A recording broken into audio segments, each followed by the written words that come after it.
right, so today we're going to start section 6.1, which is the set of rational numbers. And to start with, we're going to do just a little bit of vocabulary. So the first one is, and I'll just highlight for you the part that you should write down, and then you'll know the blanks because it's not underlined on this particular slide set, is this fraction. A fraction is any number of the form a over b with b not equal to 0. So that's the first blank. So fractions have that form. A and b can be anything. They could be positive, they could be negative, they could be 0, they could be decimals, they could be fractions themselves, or, you know, like pi, and it's still considered a fraction, right? So it doesn't have any restrictions on what a and b actually can be. The value on the top is the numerator. There's no blanks on that one to fill in, actually. And the bottom is the denominator. Rational numbers, specifically, are numbers of the form a over b, where a and b are integers.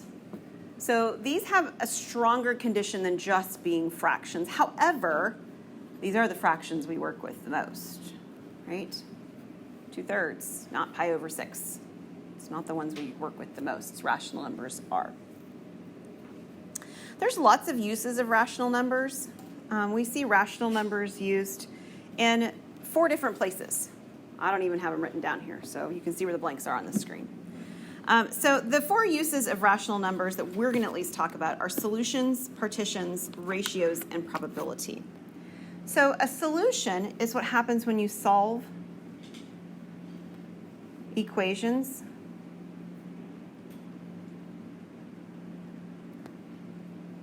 like 2x equal 1. If we only had whole numbers, there's not a solution. Because if x is 0, it doesn't work. It's too small. If x is 1, it doesn't work. It's too big. Right? So we need something between 0 and 1. We need a solution that's a fraction. The second one is our partition. So a partition would be something like this. This is an example. 1/4 of my paycheck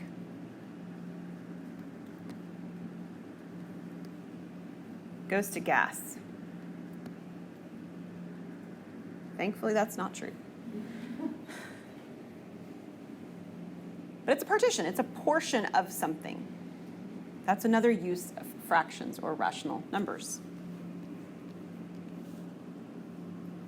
A ratio. Now, in some sense, fractions simply are ratios. But we mean this in terms of what we mean by ratio in an English sense. So something like this. This is one that you are familiar with, the teacher-student ratio.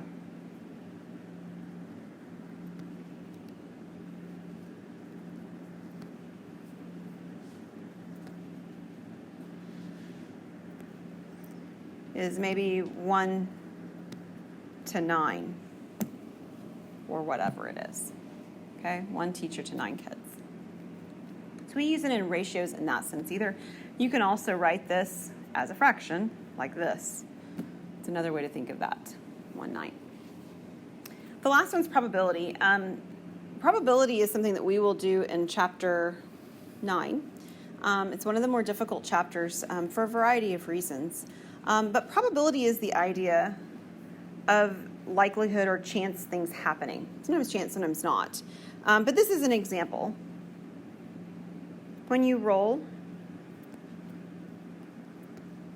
a die, you have a 1/6, 1 out of 6, right? Probability.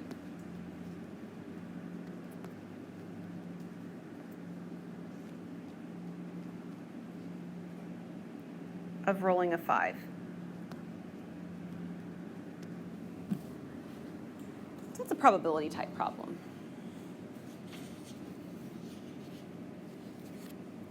So I'm going to show you 4 pictures on the next slide. Again, please don't just copy them down. You'll probably make them look funky, and then you're going to be like, I don't know why the answer was that.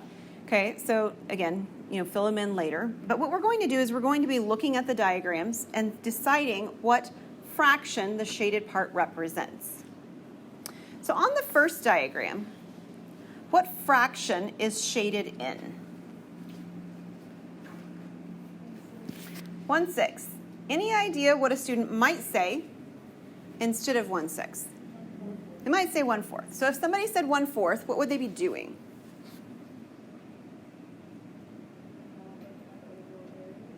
They're not looking at the overall area. They're counting things, right? So there's 4 boxes here, agreed? The problem is the boxes are not all the same size. So it's often helpful when you're thinking about this to justify either to yourself or to somebody else who's looking at it why it should be 1/6 to make the boxes all the same size. We make them all the same size and it suddenly makes more sense as to why the answer is 1/6 and not 1/4. Okay?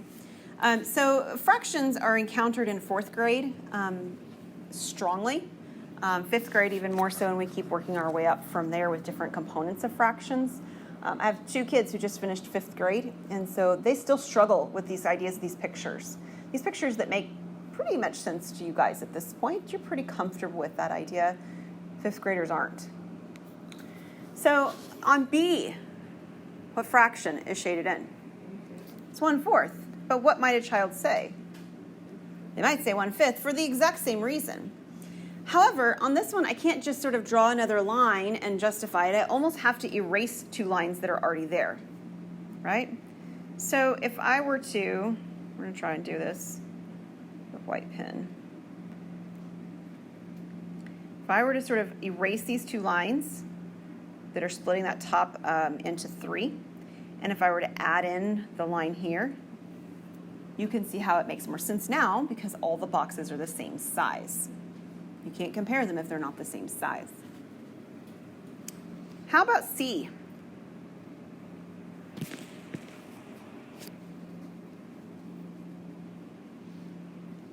Can you tell? It'd be easier if it was on your paper in front of you. Somebody be bold.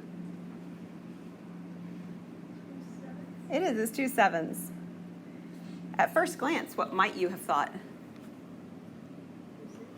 2 6 or maybe 2 8s. Yeah, and I think the reason we do that mostly is because we eat pizza. Well, I mean, sort of, right? I mean, we're used to things being cut into even numbers. We're not used to seeing something being cut in terms of 7. So you have to be a little bit careful and make sure that what you're seeing is really what you think is being represented. All 3 of those diagrams at the beginning are parts of whole diagrams. You see a whole object and part of it shaded in. D is not like that. There's not a whole object with part of it shaded in. There's a bunch of little objects, some shaded and some are not. So the diagram is actually quite different. It feels different than the other ones, and so that can cause confusion for kids too, because there's not part of a whole. It's sort of a ratio of different parts of things. So on this one, how many of the objects are shaded in? What do I have? I think it's 7. Are there 7 of them? Yeah, there's 7. And there's how many total? 12. So there's 7/12 of the tiles or whatever, the chips that are shaded compared to the ones that are not. All right. So we'll talk a little bit more about that idea of modeling and how we can model our fractions in a second. Some historical notes. Again, don't write all these down. I'll show you what you need to write so that you can fill in later. There are plenty of cultures that have used fractions before us for different things and in different ways. The Egyptians were one of the earliest that used fractions. They used fractions with numerators of 1. But obviously, that number 7/12 we just got on the previous screen, how would I do that with a fraction that's like 7/12? Well, what they would have done is they would have actually written it as a sum of 2 fractions, 1/4 plus 1/3. Who's glad they're not Egyptian? I am, because that doesn't look very friendly to me.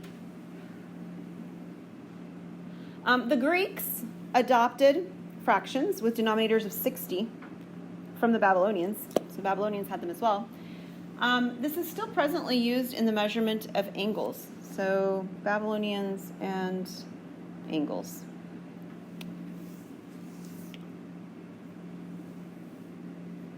All right, so if you had a trig course or geometry course, that might sort of ring some bells to you. Yes, Lydia? Can you go back to that page? I just didn't get a photo of it. Yep. Thank you. Sure. Thank you. Got it? Cool. All All right, so there's the Greeks. They have denominators of 60 on lots of things. To be honest, 60 is not a horrible denominator. A lot of the numbers that we use are actually factors of 60. I mean, right? If you had a fraction that had a denominator of 2 or 10 or 5 or 3, you can actually change that into something with a denominator of 60 pretty nicely. So it's not the worst number ever. I mean, 59 would be terrible, right? So 60 is not so bad. The Hindu are the ones who actually developed the modern bar that we use between our numerator and denominator, and that came into use in Europe in the 1500s. So those are some places that we saw, fractions sort of being developed before we were using them the way we use them today. All right, there are 3 models. I've already mentioned 2 of these models, one of them, but none of them by name yet, actually. The 3 models, all of these are typed already on your paper, so what I'm going to write is actually what you would want to write in a moment. So if you want to just kind of write down area, number line, and set so that you remind yourself where you are. And then I think this will be probably our last slide, maybe have one more. An area model is the use of a rectangle to shade in a portion. And rectangle is not even really accurate there, but some kind of a geometric shape. So that circle that we used before, that was an area model too. So over here, C, A, and B, those were all area models. You've got a whole thing and you shade in part of it. So we'll write an example in here and draw a picture just for reference. But an example would be like the number 3/4, and we would draw a rectangle, split it into 4, and we'd shade in 3 of them.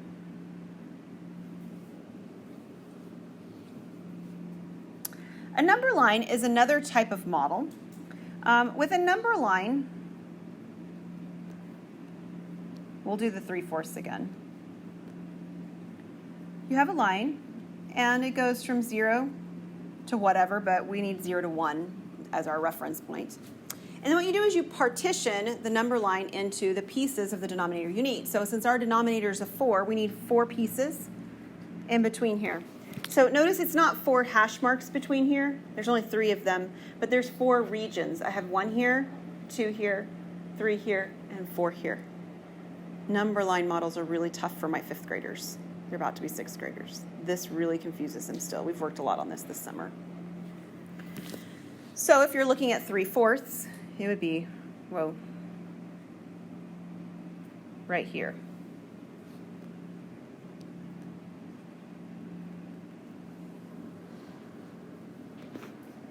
And then the set model is the other one that we saw over here on part D. Whoops. That's a set model. So a set model can always be drawn for a particular problem. So if I'm doing 3 out of 4, that's easy enough to draw. I would draw 4 chips, and what would I do? Well, I'd shade in 3 of them, right? The tricky thing about a set model is that if you're given the object to start with and you're told to draw or to shade in 3/5 or 3/4 of it, that doesn't always work very well. For example, what if I gave you 5 cookies and I wanted you to divide them among 3 people? That's not super friendly, right? As you're breaking things apart, it doesn't work out so very nicely. But if I tell you, that you have 4 cookies and I need you to give 3 of them away and you have the 1 left over, it works out nicer. And so you have this ability to break things apart, but it doesn't necessarily mean it's going to be nice. Whereas if you're drawing it from scratch, you can always draw it nice if I have 3 out of 4 chips. Okay, I do have time for a couple more slides. Well, at least a couple more theorems. Theorem 6.1. The only thing you need to write down is this part at the end. Whoa, where'd my highlighter go?